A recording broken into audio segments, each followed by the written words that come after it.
নমস্কার। আজকে আমি আবার আরেকটা রান্না নিয়ে চলে এসেছি। তো আজকে আমি আপনাদেরকে দেখাবো চিকেন ছইলা। তো সেটা একটা নেপালি কুইজিন। হ্যাঁ, তো এটা ওখানে বেশি খাওয়া হয়। তো রান্নাটা খুবই টেস্টি আর একদম ড্রাই হয়। তো সেই জন্য ভাবলাম রান্নাটা খুব ইন্টারেস্টিং আছে, তো সেই জন্য ভাবলাম আপনাদের সাথে আজকে এটা আমি শেয়ার করব। তো কী কী নিয়েছি সেগুলো সব আপনাদের পর আমি দেখাতে থাকছি। আর আমার রান্নাগুলো যদি আপনাদের পছন্দ হয় তো অবশ্যই লাইক শেয়ারটা করবেন, কমেন্ট করবেন। তো চলুন এখন আমি আপনাদেরকে চিকেন ছইলা কিভাবে বানাবো সেটা পুরোটা দেখাচ্ছি। আমি এখানে চিকেন নিয়ে নিয়েছি। চিকেন আমি বোনলেস নিইনি, হাড় সমেতই আছে।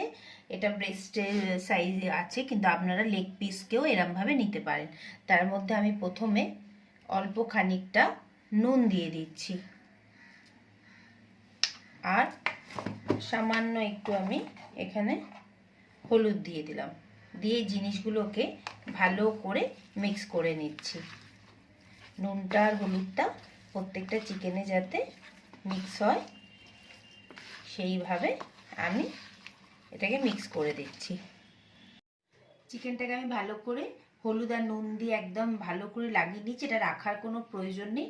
এখন আমি কি করব, গ্যাসে একটা ননস্টিকের নিলেই বেশি ভালো হয়। আমি এটা ফ্রাইং প্যান নিয়ে নিয়েছি, যাতে জিনিসটা চিকেনগুলো যাতে ভাজবো যাতে না লাগে, সেই জন্য ননস্টিক প্যান হলে খুব ভালো হয়।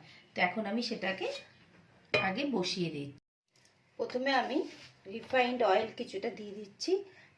সানফ্লাওয়ার অয়েল দিয়ে দিলাম চিকেনটা ফ্রাই করার জন্য। এটাকে একদম ভালো করে আগে আমরা তেলটা গরম করে নেব। খুবই ইজি রেসিপি আর একদম ভীষণই টেস্টি। হ্যাঁ, আপনারা অবশ্যই চিকেনটাকে চিকেন ছইলা রেসিপিটা বাড়িতে ট্রাই করবেন। আর খুব তাড়াতাড়ি হয়ে যায়, আর সামান্য ইনগ্রিডিয়েন্টস লাগে, সেগুলো আমি রেডি করে রেখেছি।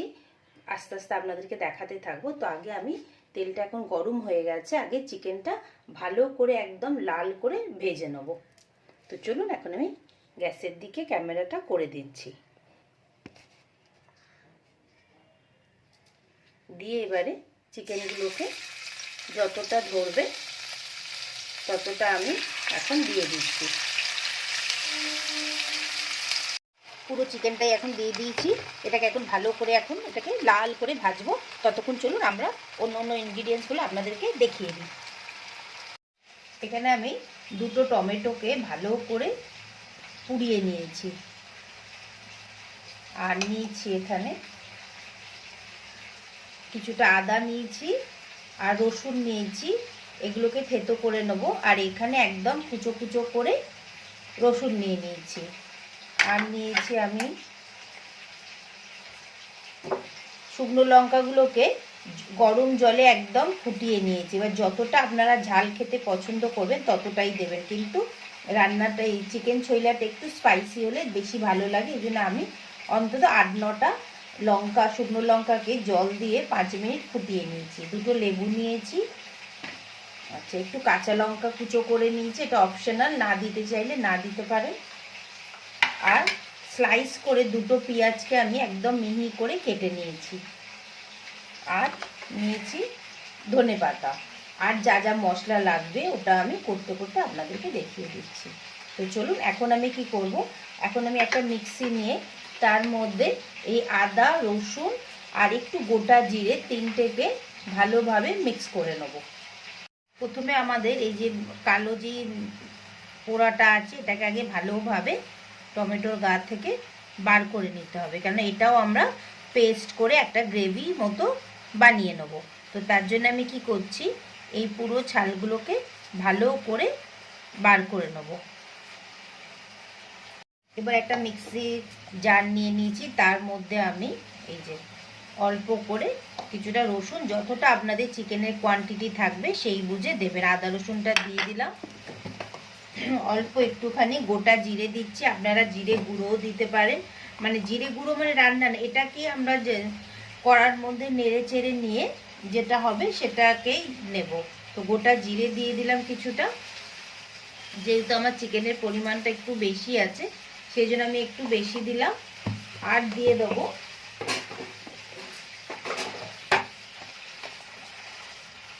এই টিমুর দিয়ে দেবো। এটা আপনারা অনলাইনেও পেয়ে যাবেন। কিছুটা দিয়ে দিলাম। আর এই শুকনো লঙ্কা যেই সেদ্ধ করে রেখেছিলাম সেটাকে দিয়ে দিলাম। দিয়ে এখন এটাকে মোটামুটি একটা পেস্ট বানিয়ে নেবো, মানে একদম মিহি করে নেবো, একটা ক্রাঞ্চি ক্রাঞ্চি ভাব থাকবে। এই পেস্টটা এখন বানিয়ে নিচ্ছি আগে। এর মধ্যেই মাঝে মাঝে চিকেনটাকে একটু নাড়াচাড়া করে নিতে হবে, যাতে তলাতে লাগবে না, যেহেতু এটা ননস্টিকের আছে। তাও একটু ওপর নিচ করে নেবো, কারণ এটাকে আমাদের একদম লাল করে ভাজতে হবে। এটাকে এখন ভালো করে মিক্সিতে একটা পেস্ট বানিয়ে দিচ্ছি। একদম এরমভাবে পেস্ট বানিয়ে নিয়েছি। এবার আমি এই টমেটোগুলো এর মধ্যে দিয়ে দিচ্ছি, দিয়ে একটা পেস্ট একসাথেই বানিয়ে নিচ্ছি। একদম পেস্টটা বানিয়ে নিয়েছি। শুধু চিকেনটা ভাজতেই যা আমাদের সময় লাগবে, আপনি যদি জিনিসপত্র রেডি করে রেখে দেন তাহলে আর বেশি সময় লাগবে না। এই যে দেখুন একদম পেস্টটা তৈরি হয়ে গেছে। এবার এটাকে এখন রেখে দিলাম, দিয়ে আগে আমরা চিকেনটাকে ভালো করে ফ্রাই করে নিই। দেখুন আস্তে আস্তে চিকেনটা লাল হতে শুরু করেছে। আরও ভালো করে এটাকে এখন ভাজতে হবে। প্রত্যেকটা চিকেন একদম সব দিক থেকেই যাতে লাল হয়ে যায় সেইভাবেই আমি পুরো এটাকে ফ্রাই করে নেবো। আর চিকেনটা দেখুন একদম লাল করে ভাজা হয়ে গেছে। আমি গ্যাসটা বন্ধ করে দিলাম। আপনারা এর থেকে একটু কমও ভাজতে পারেন, কিন্তু এইরকমভাবেই ভাজে এটাকে, কেননা এটা তো আর কোনো কুক হবে না। তো ভালো করেই ভাজা হয়ে গেছে। এখন আমি পুরোটা একদম একটা বাটির মধ্যে তুলে নিচ্ছি। আমি একটা স্ট্রেনার নিয়ে নিয়েছি, তার মধ্যেই চিকেনগুলোকে আমি পুরোটা ঢেলে দিচ্ছি, যাতে তেলগুলো তার মধ্যেই চলে যাবে। একদম দেখুন তেলগুলো সব নিচে ঝরে যাবে। আমি এই জন্য একটা স্ট্রেনারের মধ্যে চিকেনগুলোকে এখন ঝরিয়ে নিচ্ছি। এবার কি করব, আমি একটা এরম তাওয়া, এই ফ্রাইং এরম ছোট্ট একটা বাটি নিয়ে নিয়েছি, তড়কা প্যান যেটাকে বলে। তার মধ্যে আগে কিছুটা আমি সর্ষের তেল দিয়ে দিচ্ছি। খুব বেশি দিচ্ছি না, অল্প করে সর্ষের তেলটা দিয়ে দিলাম। গ্যাসের ফ্লেমটাকে এখন বাড়িয়ে দিলাম। এরপরে আমরা এর মধ্যে দুই একটা জিনিস আমাদের লাগবে, সেটাই দেব। তেলটা যতক্ষণ না গরম হচ্ছে একটু ওয়েট করতে হবে। এবার আমি একটা বাটির মধ্যে একটু বড় জায়গা নিয়ে নেবেন, তার মধ্যে যতটা আপনাদের পেঁয়াজ লাগবে আগে পেঁয়াজগুলো এইভাবে আমি দিয়ে দিচ্ছি। এইভাবে কিছুটা পেঁয়াজ দিয়ে দিলাম। তারপরে আমি এখানে ধনেপাতা কেটে রেখেছি, আগে এখন কিছুটা দিয়ে দিচ্ছি, কিছুটা গার্নিশ করার সময় আমি দেব। এখানে লঙ্কা একদম কুচো কুচো করে রেখেছি, সেটাও আমি দিয়ে দিলাম। আর মিক্সির মধ্যে যে পেস্টটা বানিয়ে রেখেছিলাম সেটাকেও এর মধ্যে এখন আমি ঢেলে দেবো। এবার এই যে পেস্টটা বানিয়ে রেখেছিলাম সেটাকেও এটার মধ্যে ভালোভাবে ঢেলে দিচ্ছি, পুরোটা একদম পুরোটা। এটা থেকে পুরো আসল টেস্টটা আসবে চিকেন ছোলা। এটা ভালো করে গরম হয়ে গেছে, এখন গ্যাসটা একদম কমিয়ে দিলাম, দিয়ে এর মধ্যে অল্প একটুখানি মেথি দিয়ে দিলাম। অল্প একটু মেথি দিলাম। এরপরে আমরা দিয়ে দেবো এখানে একদম এই যে গ্যাসটা বন্ধ করে দিলাম, কেন গ্যাসটা অনেকটা গরম হয়ে গেছে তেলটা। এই যে রসুনটাও দিয়ে দিচ্ছি, আর সামান্য একটুখানি আমি হলুদ দিয়ে দেবো এর মধ্যে। হলুদ দিয়ে দিচ্ছি।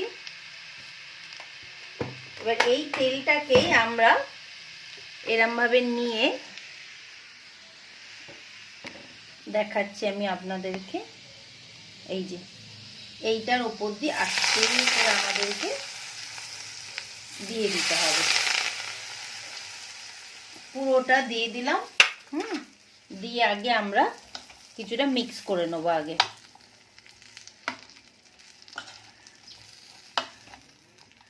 আস্তে আস্তে এটাকে মিক্স করতে হবে। একটা ভীষণ ভালো অ্যারোমা বেরোচ্ছে মেথিটার, রসুনের, খুব সুন্দর একটা অ্যারোমা বেরোচ্ছে। এই সময় আপনারা নুনটা একবার টেস্ট করে নেবেন, যদি দেখেন যে না নুনটা কম আছে তাহলে একটু নুনটা দিয়ে দেবেন। আর এখানে আমি এখন অল্প একটু নুন দিয়ে দিচ্ছি আগে। হ্যাঁ, তারপরে লেবুটা চিপে দেব। এই যে লেবু যতটা আপনাদের মানে চিকেনের কোয়ান্টিটি থাকবে সেই বুঝে লেবুটা দিয়ে দেবেন। আমি এখানে গোটা একটা লেবু ব্যবহার করছি। এই যে পুরো লেবুটা মিক্স করে দেবো আগে, ভালো করে মিক্স করে নিলাম। আর এবার কি করছি, ওপর থেকে জাস্ট গার্নিশ করার জন্যে ওপর থেকে একটুখানি আমি এরমভাবে ধনেপাতা ছড়িয়ে দিচ্ছি। খুব ভালো খেতে হয় আর খুব তাড়াতাড়ি হয়ে যায়, একদম একটা আপনারা একটা আলাদা টেস্ট পাবেন। আমরা তো চিকেন অনেক রকমভাবেই খাই, কিন্তু এইভাবে একবার আপনারা এটা করে দেখবেন, ভীষণই সুন্দর লাগে। চিকেন ছইলা রেডি হয়ে গেল। এটা তো ওখানে চিড়ে দিয়ে খায়, আপনারা এখানে সেটাকে চিড়ে দিয়েও খেতে পারেন বা শুকনোভাবেও খেতে পারেন। তো আপনাদের রেসিপিটা কেমন লাগলো অবশ্যই আমাকে জানাবেন। আর আমার চ্যানেলটা যদি আপনাদের পছন্দ হয় তাহলে লাইক কমেন্ট সাবস্ক্রাইব করবেন। তো আমি আবার আরেকটা নতুন রেসিপি নিয়ে খুব শিগগিরই আসবো। টাটা।